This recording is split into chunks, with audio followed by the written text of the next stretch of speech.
Le Beth Midrash Hillel, fondé à la mémoire du Rav Hillel Pevzner Zichrono Livracha, est heureux de partager avec vous l'étude du Rambam au quotidien. Une étude instaurée par le Rabbi en 1984, 5744. Cette étude a pour but d'unir tout le peuple juif autour de la Torah et l'unir autour d'un livre, le Mishneh Torah, qui passe en revue l'ensemble de toute la Torah entière. Comme le Rabbi l'a écrit, Yesh leit ached, il faut s'unir. Al-Yedé Limoud, par une étude à Kolel qui inclut Kol la Torah Kula, toute la Torah entière, et c'est la particularité de notre étude du Mishneh Torah.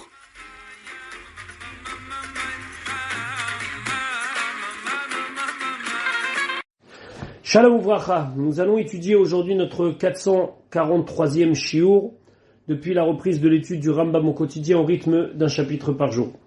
Nous commençons aujourd'hui le Sefer Shmini, le 8e livre du Rambam sur les 14. Veu Sefer Avoda, c'est le livre Avoda du service. Nous allons parler dans ce livre de la Avoda du Beth Amikdash, du service qui se faisait au temple. Il Chotav Tesha, il y aura donc 9 têtes de chapitre, Vezeu Siduran, et voici donc l'ordre dans lequel nous allons les apprendre. Aleph Ilchot Bet Aprira, les lois de la maison d'élection, c'est-à-dire du Bet Amikdash. Bet Ilchot Kele Hamikdash Vaovdim Bo, les lois concernant les ustensiles du Mikdash et ceux qui y travaillent. Gimel, 3e, Ilchot Biat Amikdash, les lois concernant ceux qui veulent venir au Mikdash. Dalet, 4e, Ilchot Isurei Mizbeach, les lois concernant les interdits de l'autel. He, 5e, Ilchot Maaseh Korbanot, les lois concernant la manière de faire les korbanot. Vav, Ilchot Midim ou Moussafim, les lois du Tamid et du Moussaf, c'est-à-dire des korbanot qui sont fixes et des korbanot qui sont supplémentaires. Zain, Ilchot Pesulea Mugdashim, les lois concernant ceux qui sont inaptes à être sanctifiés. Chet, Ilchot Avodat Yom Kippourim, les lois du service de Yom Kippourim. Tet, Ilchot Meila, la 9e tête de chapitre, ce serait Ilchot Meila, les lois concernant Meila, c'est-à-dire d'utiliser quelque chose de Ekdesh, quelque chose de sanctifié, pour un usage profane. Donc nous commençons aujourd'hui Ilchot Bet HaBechira, les lois concernant la maison d'élection, le Bet HaMikdash. Le Rambam nous dit Yesh bichlalan shesh mitzvot, on y trouvera 6 mitzvot, shalosh mitzvot assez, 3 mitzvot positifs, ve shalosh mitzvot lota assez, 3 mitzvot négatifs, ve zeufratan, voici l'ordre. Aleph, premièrement, livnot bet hamikdash, la mitzvah de construire un bet hamikdash. Bet, deuxièmement, shelo livnot hamizbeach gazit, de ne pas fabriquer le misbeach, l'autel, avec des pierres taillées. Gimel, Shelo la'alot alav b'ma'alot. Troisièmement, de ne pas monter au misbeach avec des escaliers.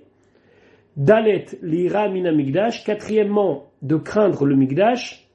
Et cinquièmement, les shomro saviv, garder le bet hamikdash tout autour.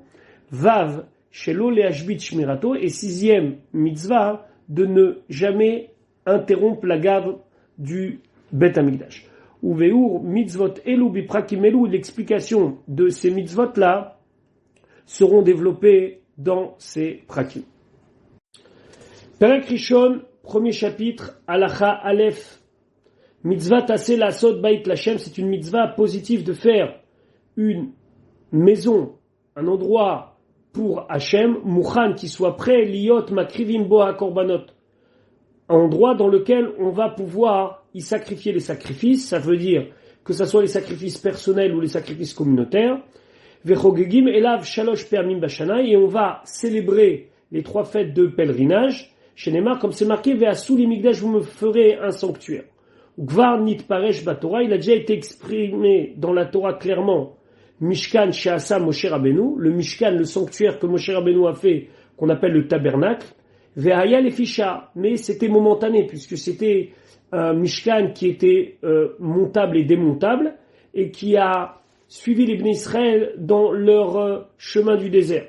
Chez Nehemar, comme c'est marqué, Kilo vatem adata, car vous n'êtes pas venus jusqu'à maintenant, puisque cette mitzvah-là de construire une maison, un Beth Amikdash à Hachem, c'est une des 3 mitzvot que les Bnei Israël ont reçu à leur entrée en Eretz Israël avec Yehoshua. Yehoshua bin Nun rentre en Eretz Israël en 2449 après la création du monde, qui à peu près, en gros 13 siècles avant l'ère vulgaire. Il va conquérir la terre d'Eretz Israël, la partager, puis on va attendre un petit peu pour avoir un Beth Amikdash, puisque c'est seulement en 2928, donc quelques siècles après, qu'on aura le Beth Amikdash à Yerushalayim. En attendant, on va voir qu'il y aura une période intermédiaire. Donc, le Mishkan de Moshe Rabbeinu, on connaît ses mesures exactement, comment il doit être dans la Torah, mais il était momentané. Après, qu'est-ce qui s'est passé? Alachabet, Kevan Shinichnesu Laretz, lorsque ils sont rentrés en Eretz Israël, et Midwa Mishkan Bagilgal. Ils ont donc installé le Mishkan, qui était provisoire, le Mishkan de Moshe, dans la ville de Gilgal, Arba Isreshana, pendant 14 ans, chez Kavshuv et chez Chalkou, 14 ans, où ils ont conquis et partagé la terre d'Eretz Israël.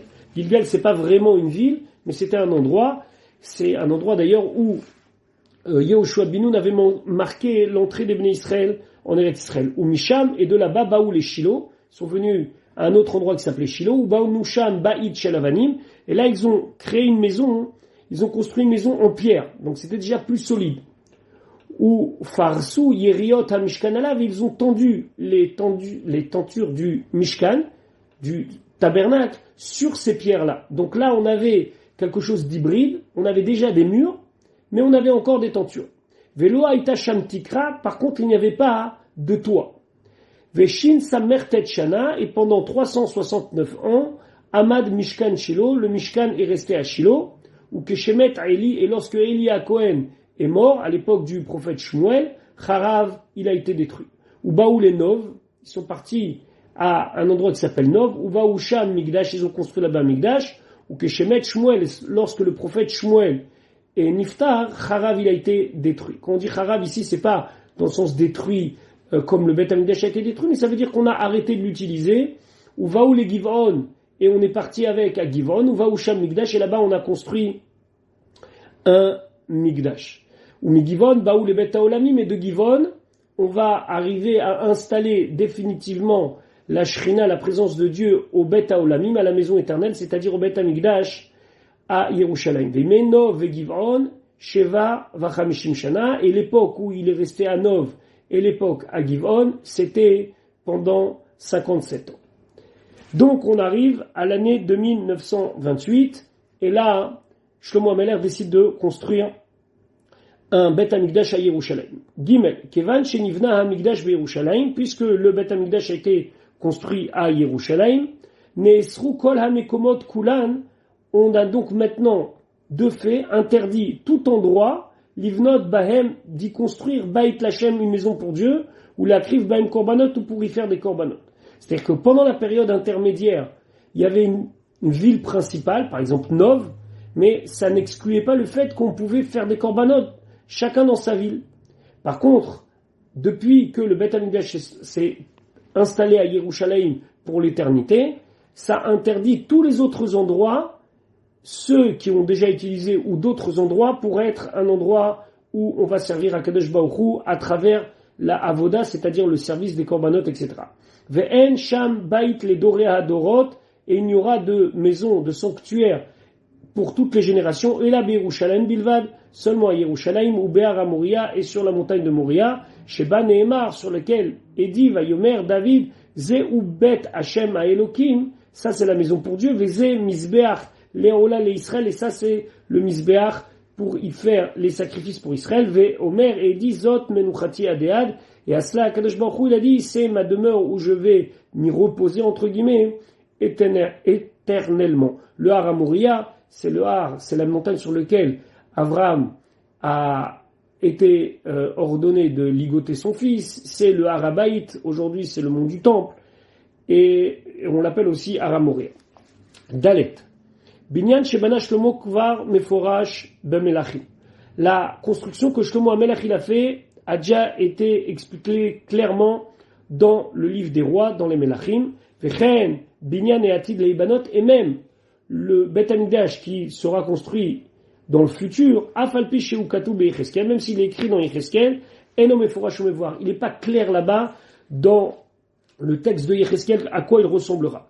Et à l'époque du deuxième temple, lorsqu'on va donc reconstruire le deuxième temple, à ce moment-là, chez Banu Bimezra, quand ils vont le construire à l'époque de Ezra, Banu Kebinyan Shlomo, ils vont reconstruire le temple, le deuxième, comme à l'exemple de la construction de Shlomo, ou Me'en Dvarim Ameforashem Yecheskel, et avec certaines choses qui sont expliquées clairement dans Yecheskel. Donc encore une fois, une notion hybride. Le deuxième Beth Amikdash, c'est le premier, inspiré de celui expliqué dans Yecheskel, ce qui est appelé le Binyan chez les Hatid, la construction du futur, le troisième Beth Amikdash, Bezrat Hashem.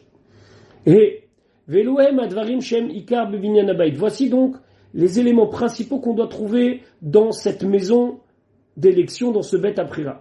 Déjà, on va faire une pièce au Simbo Kodesh, qu'on fait une pièce qu'on appelle Kodesh, et cette pièce aura aussi une pièce qui est encore un petit peu plus Kodesh, qu'on appelle Kodesh HaKodashim.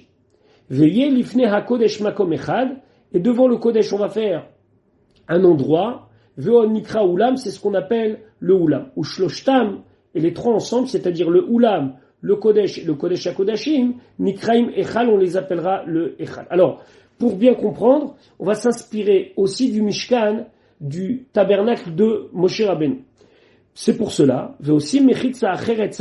autour de ces donc trois espaces réservés, le Ulam, le Kodesh et le Kodesh HaKodashim, on va faire une délimitation, une mechitza, donc une barrière, ça va être un mur, rechoka mimenu, un petit peu éloigné, ke'en kale chatzer shayu bamidbar, comme les tentures qui étaient dans le midbar, dans le désert, pour faire un espace donc délimité dans lequel on rentrera et on retrouvera les trois parties, le Ulam, le Kodesh et le Kodesh HaKodashim.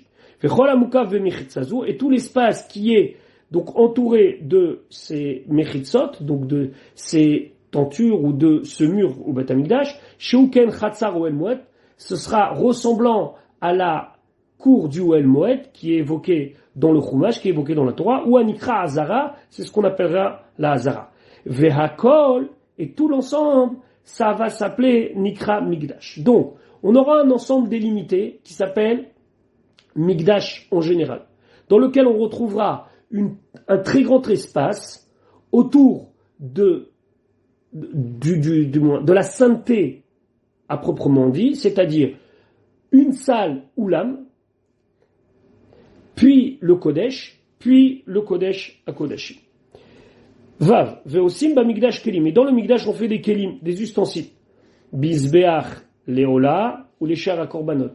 Un autel pour y faire le hola, le korban holocauste, le korban perpétuel et les autres korbanot. Vekevesh sheolim bola misbeach. Une pente pour y monter. Ou mikomo, et l'endroit où il se trouve, lifne haulam mashuch ladaron. Il est devant le hulam, donc je vous rappelle que c'est cette pièce qui est devant le Kodesh et le Kodesh HaKodashim. Donc le Mizbeach n'est pas dans le Ulam, il est devant le Ulam, vers le sud. Vekior vechano le Kadesh mimenu akohanim yedem veraglem la avoda. On va faire le kior. Donc c'est un espèce de récipient dans lequel il y aura de l'eau et un bassin. Les Kadesh mimenu akohanim yedem veraglem la avoda, pour que les Kohanim s'y sanctifient leurs pieds, leurs mains pour le service. Ou mekomo. Et où est-ce qu'il se trouve? Ben ha'ulam ve la misbeach, entre le ulam et le misbeach, mashuch la darom, un petit peu vers le sud. Chez Usmol anichnas la migdash, c'est-à-dire que lorsqu'on rentrait dans le migdash, on trouvait ça à notre gauche. Puis, à part le misbeach et à part le kior, misbeach lektoret, un autre misbeach pour y faire les encens, qu'on va appeler le misbeach hazar, ou menorah, on va faire une menorah, shulchan, un shulchan où on va mettre les 12 pains, lechem apanim, ou shloshtam betoch hakodesh. Alors ces trois éléments, c'est-à-dire le misbeach des ketoret, la menorah et le shulchan, on les trouve dans le kodesh, l'ifne kodesh hakodashim, devant le kodesh hakodashim. Alachazaim, amenorah bedarom mismol anichnas. La menorah se trouve au sud, à gauche de celui qui rentre dans le kodesh, veshulchan miyamim, et la table où on trouvait le pain se trouvait à droite chez Alav lechem apanim, sur lequel on va poser les 12 pains de lechem apanim. Ou shneem betzad kodesh hakodashim ibachutz. Et la menorah et le shulchan se trouvent près du kodesh hakodashim, mais à l'extérieur du kodesh hakodashim. Ou Misbeach HaKetoret, et le troisième élément qu'on trouvait dans le Kodesh, c'était le Misbeach HaKetoret, le petit Misbeach, le Misbeach en or, sur lequel on faisait les encens, se trouvait Mashur Miben Shneem Lachutz. Il était entre les deux, entre la Menorah et entre le Shulchan, mais plus vers l'extérieur, c'est-à-dire plus vers l'entrée du Kodesh. Veosim betoch ha'azara gvulim, et dans la Hazara, donc dans la pièce qui délimite le Mikdash, on faisait des délimitations internes, dans lesquelles on disait Adkan les Israël, jusqu'à là, c'est l'espace permis à Israël, Adkan la Kohanim, jusqu'à là, c'est l'espace permis pour les Kohanim, ou Bonim, Babatim, Ishar Tzorke Mikdash, et on y fait des maisons, ça veut dire des pièces, pour tout ce qui est nécessaire pour le Beth Amikdash. On verra qu'on va trouver des pièces dans lesquelles on va entreposer du bois, on va entreposer du sel, etc., etc. Kol Baït, chaque pièce, même parmi ces pièces-là, Nikra est appelée Lishka, qui veut dire une salle. Chet, Keshe Bonim Ha'echal V'Hazara, lorsqu'on construit le Echal et la Hazara, Bonim Ba'avanim Gdolot, on construit avec des grandes pierres. Vem lo matsu avanim, mais si on n'a pas trouvé des pierres, bonim bilvinim, alors on pourra utiliser des briques. Ve'en mefatselim et avne abinyan be'arabayit. Par contre, on ne pourra pas tailler les pierres sur le Harabayit, sur le mont du temple. Et là, mefatselim otam ou mesatetim otam mibachutz, on va les tailler, on va les gratter à l'extérieur du Harabayit. Ve'acharkach, et après, machnisim otam la binyan, on va les rentrer pour les utiliser à la construction. Chez Neymar, comme c'est marqué, Havanim Gedolot, Havanim Yekarot, les Yased Habayit, Avne Gazit. On apprend de ce pasouk-là qu'il fallait que ça soit déjà taillé avant qu'on les utilise. Veomer, et dit, Umakabot, Veagarzen, Kol Keli Barzen, Lo Nishma Bebayit Beibanoto, et c'est un pasouk qui nous dit qu'on ne devait pas entendre au Beth Amikdash ni le son ni l'utilisation d'ustensiles coupants comme par exemple des haches ou des choses comme ça. Tête. Ve'en bonim bo'etz bolet klal. On n'utilisera pas de bois qui soit visible dans le Beth Amikdash, et la oavanim ou bilvinim vasil. On utilise ou des pierres, ce qui est préférable, ou bien on va utiliser des briques et de la chaux. Ve'en osim arsadrot shel etz bechol hazara. On ne pourra pas faire par exemple des petite surélévation, comme aujourd'hui on fait des estrades en bois dans toute la Hazara, et là, shel avanim o levenim, tout doit être en pierre ou bien donc en brique. L'interdiction d'utiliser du bois vient du fait que dans la Torah c'est marqué lotita lecha kol etz etzel mizbeach Hashem. Tu ne devras pas planter tout arbre proche du mizbeach Hashem, et de là, on a appris qu'il est strictement interdit d'utiliser tout bois visible dans le Beth Amikdash. Halakha Yud. Umeratzefim et kol ha'azara bavanim yekarot.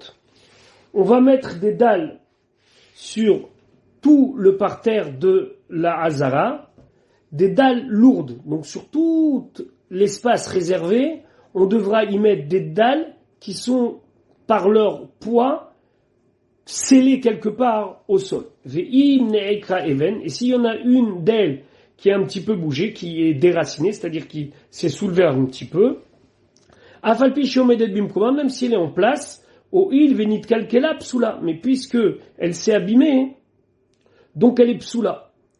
Elle n'est plus apte à servir de support à la avoda, c'est-à-dire, ve'asur les kohen haoved la mod alea bishat avoda, c'est-à-dire qu'un kohen n'aura pas le droit de se mettre sur cette grande pierre, sur cette dalle, pour servir, ad shetikava baret, jusqu'à qu'elle soit scellée, fixée au sol. Yudalef, ou mitzvah mina mufra lechazek et abinyan ou lehagbir. C'est une mitzvah mina mufra, c'est-à-dire c'est mieux de renforcer la construction et de l'agrandir kefi koach hatzibur, selon la possibilité de la communauté. Chez Neymar, comme c'est marqué, ou les romem et bet elokenu. Ici, de grandir, c'est pas seulement dans l'espace et dans la longueur et dans la largeur et dans la hauteur, mais umefarim oto umeyapim kefikocham. On doit aussi le rendre le plus beau possible, selon les possibilités donc de la communauté. Et si on avait la possibilité d'y mettre sur les murs de l'or, ou les hagdil bemaasav, et de grandir cette manière d'y être à l'intérieur, et on y verra tout le service qui doit se faire avec le plus de prestance possible, arezu mitzvah, c'est une mitzvah. Yudbet, en bonim et amigdash balayla, on ne construit pas le bet amigdash là, mishénémar, comme c'est marqué, ou viom hakim et amishkan. Le jour, il construira le mishkan, le tabernacle, c'est à l'époque de Moshe, bayom mekimim, le jour on le fait, velo balayla, et pas la nuit. Veoskim babinyam me'alot hashachar atzet hakochavim, et on pouvait le construire depuis l'aube jusqu'à la sortie des étoiles. Et tout le monde est obligé de participer, de construire et de aider par soi-même ou bien financièrement, anashim venashim, hommes et femmes, kemigdash amidbar, comme c'était le cas pour le sanctuaire dans le midbar à l'époque de Moshe Rabbeinu. Ve'en mevatlim tinokot shel bet rabban la binyan.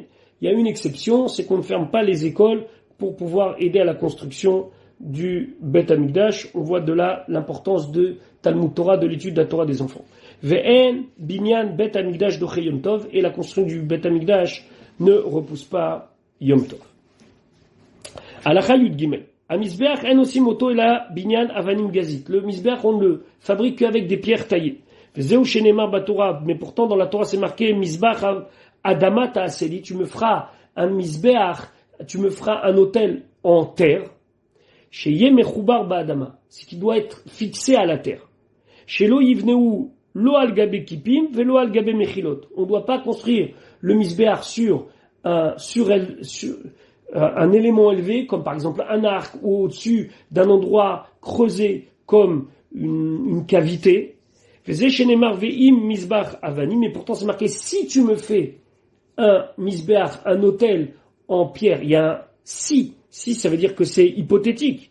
Mais puis, à Shmuel Amdou, de nos Chachamim, on a appris, chez Eno Reshut et la Chova, que ce n'est pas si dans le sens facultatif, mais une obligation. Il y a des fois le mot im qui signifie obligatoirement, seulement la Torah elle a dit si. Mais là, quand on dit ve'im, c'est un des si qui s'interprète comme une obligation et pas une possibilité. Halacha Yud Dalet. Kol even shenifgema, toute pierre qui est abîmée, kede shetargor ba hatziporen, à tel point que ça accroche l'ongle. Le mot ici targor, ça veut dire que si je mets l'ongle à l'intérieur, il est comme ceinturé par la pierre. Donc ça accroche l'ongle, kesakin shel shrita. Comme lorsqu'on examine un couteau de shrita, il faut que ça soit complètement lisse. S'il y a une petite impureté, entre guillemets, il y a un petit coup, si l'ongle n'accroche pas, alors ça s'appelle pas un bgam. Si l'ongle accroche, ça s'appelle un bgam. Donc toute pierre qui a donc ce petit défaut, qui a été abîmée, à Rezupsula, elle est impropre, la kevesh, soit pour fabriquer la pente qui monte au misbeach, vela misbeach, et bien sûr pour le misbeach. Chez Neymar, comme c'est marqué, Havanim shelemo tivne et misbach Hashem. Tu dois construire le misbeach de Hashem avec des pierres entières. Et d'où on prenait les pierres du misbeach, min betula takarkar, d'un sol vierge.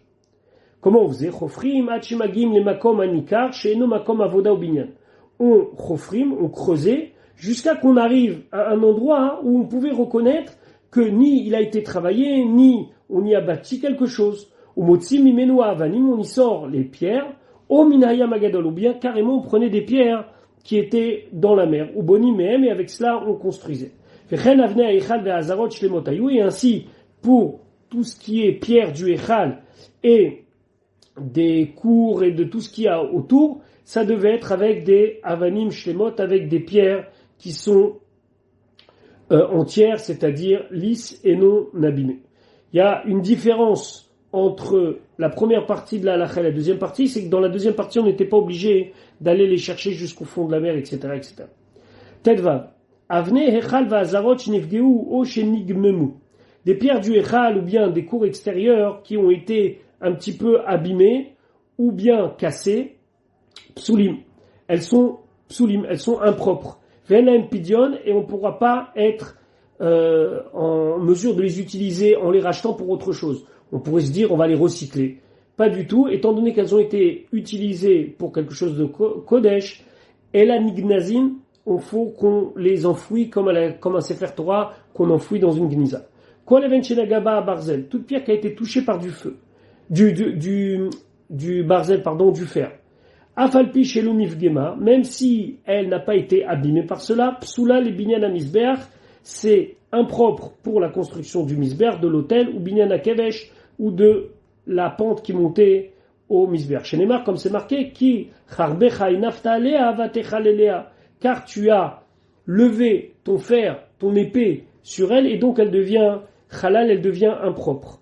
Ve'abone even shenagaba barzel bamisbeach oba kevesh, et celui qui construit avec cette pierre-là, qui a été donc touchée par du fer, sans être même abîmé, le misbeach ou bien la pente, loqué, il reçoit malkout, parce qu'il a transgressé un issour de la Torah, un lave, chez Neymar, comme c'est marqué, lotivne et tengazit, tu ne devais pas utiliser des pierres taillées. Ve'abone even pagoum, et celui qui a construit avec une pierre qui est abîmée, over BAC, il a transgressé une mitzvah assez simplement, il ne reçoit pas malkout parce qu'on ne l'apprend pas du même pasouk. Tetzaïn à la chassez, even shinifgema, une pierre qui a été donc abîmée, au shenagaba barzel, ou qui a été touchée avec du fer, achar shenivnit bamisbeach oba kevesh, après qu'elle a été mise dans la construction du misbeach ou du kevesh ou de la pente, ota even psula, cette pierre est pasoul, ve'asher kshirot, par contre, ça reprend impropre tout le reste. On dit maintenant une autre halakha qu'on enduisait de chaud 2 fois par an le misbéar pour le rendre un petit peu plus propre, le blanchir. Ba Pesach, à l'époque de Pesach, ou Bachag, à l'époque de Sukkot. Ou Keshe Malbenim, Otam, et lorsque on appliquait la chaux et on rendait le misbéar un petit peu plus blanc, mais la Benim, Bemapa, on utilisait un tissu. Aval lo bechapis shel barzel, mais pas avec une espèce de truelle qui était en fer, c'était ce qu'on utilisait d'habitude pour appliquer de la chaux, comme aujourd'hui nous on applique de l'enduit ou autre chose. Shema Igabae Ven Vivsol, de peur que il va pas mettre assez de chaux et qu'au final le fer de la chapis va toucher la pierre et ce sera pas sous. Et ce sera donc impropre. Yudzain, en aussi madrigot la misbeach, on ne fait pas de marche pour monter au misbeach. Chez Neymar, comme c'est marqué, lo ta'ali bema'alot al misbechi, tu ne monteras pas par des marches sur mon misbeach. Et la bonim que motel bidromo chez misbeach, on fait comme un petit peu une espèce de petit monticule au sud du misbeach, mitma'ed veyoret merosh a misbeach hadaretz, qui descend en partant du point le plus haut, c'est-à-dire le misbeach jusqu'en bas. Vewa nikra, c'est ce qui est appelé kevesh. Ve'aole bema'alot al misbeach, et celui qui monte par des marches sur le misbeach loqué, il reçoit malkout parce que c'est un issour, c'est un lave de la Torah. Even achat min misbeach, celui qui casse une pierre du misbeach, o mikol ha'echal, ou de n'importe quel endroit du echal, o mi ben ha'olam ve'la misbeach, ou bien de la partie qui est entre le oulam et le misbeach, derech hashrata, il le fait pour abîmer, loqué il reçoit malkout, il reçoit la flagellation parce que il a transgressé un issur de la Torah. Chez Neymar, comme c'est marqué, venitatztem et misbechotam vegomer, lota suken Hashem elokechem, vous briserez les autels des Avodah Zarah, mais on n'a pas le droit de faire ça pour Hashem. Halakha Yutret 18. Amenora vechelea, la menorah et tous ses ustensiles. Vea shulchan vekelav. Le shulchan, donc la table sur laquelle on va mettre les 12 pains de l'Echem Apanim et tous ses ustensiles, ou misbeach haketoret, et le misbeach pour les ketoret vechol kelisharet et tous ses ustensiles, en osim otam elamina matechet bilvad, on ne les fait que en métal. Veimasum shel etz o etzem o even, et s'il a fait en bois, en os, ou bien en pierre, o shel zechuchit, ou bien en verre, psulim, c'est pasoul. Halakha Yutet 19, hayu akalanim, si la communauté est pauvre, aussi motam afilu shel bedil, on pourra faire même en étain. Ça veut dire un métal mais très peu cher. Et si après ils s'enrichissent, aussi otam zav, on fait tout ça en or. Va filu amizrekot, même les bols dans lesquels on va recevoir le sang. Va chapoudim et les broches. Va megrefot ou bien les pelles. Shel misbeach haola, qu'on utilise sur l'autel, sur le misbéach du Ola, sur lequel on fait les sacrifices, vehamidot, et tout ce qu'on utilise comme récipient pour mesurer, parce que des fois, il y avait certaines quantités de farine, d'huile, de vin ou d'eau, etc. Im yesh koach batsibour. Si il y a la possibilité pour la communauté, aussi motam shelzav, on les fait en or. Filou sharia hazara. Même si c'est possible, les portes de la hazara, de l'entrée du Beth Amikdash, mechapim otam zaav, on les recouvre d'or, im matza yadam, si les moyens leur permettent de le faire. Chaf, 20.